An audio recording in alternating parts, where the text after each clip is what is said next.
here.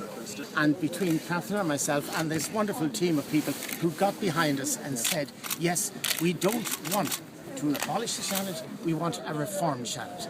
And that's what Catherine and I put a bill in, and it got passed unanimously in the Seanad. And there's so many people that have worked with us, as Fergal said, and so really the people have spoken, they voted no. We've always believed that if they voted no, that would be a mandate for reform, and that is what we are going to do now. And I really believe that it is Enda Kenny's opportunity now to show in history what he can do.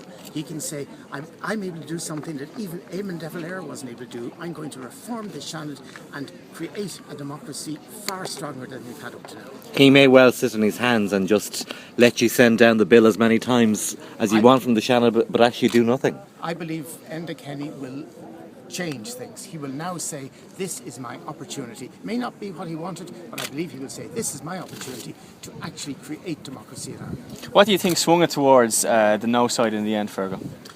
I believe that people got worried because they could say, why should we rely on just one house, and particularly one house with a very strong whip system and with 4 people who really determine what happens? I think they worried about putting power into a very small number of hands. I think also that they really did want a reform. There are 2 ways for reforming the Seanad. One is through legislation, and that's what we have done. Obviously, the other way is through a referendum, but we believe that we need to put in place a radical piece of reform through legislation, and then we'll see how effective the Seanad can be in the future. Michael McDowell, you took part in a few television debates. Do you think the fact that Taoiseach didn't actually debate his own proposition had a major factor in this campaign? Well, when Enda Kenny was asked to explain why he hadn't consulted his own party when he announced the abolition proposal, he said it was a personal leadership initiative.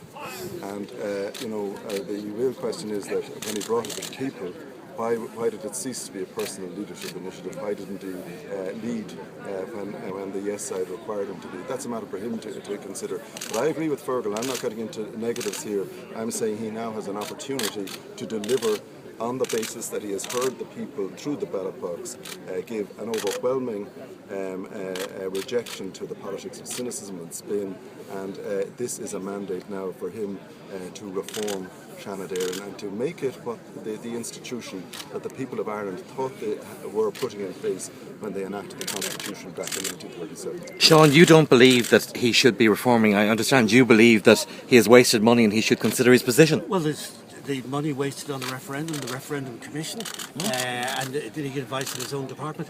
He sought to wipe out my constituency in relation to Northern Irelanders, and that's unacceptable. I think it was a solo run, and he lost the support of young people at a very early stage in the campaign, refusing to debate.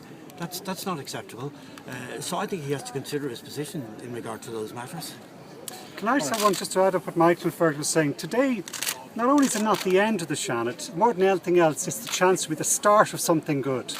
The reform of Irish politics. And that's the option. We can take our time now. The Taoiseach doesn't have to respond immediately.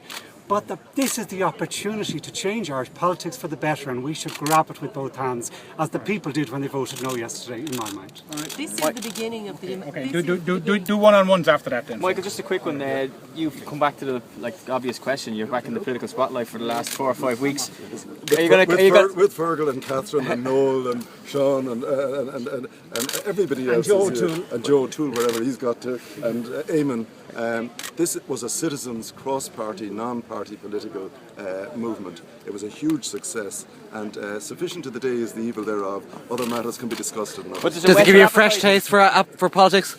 I've never lost my appetite for democracy.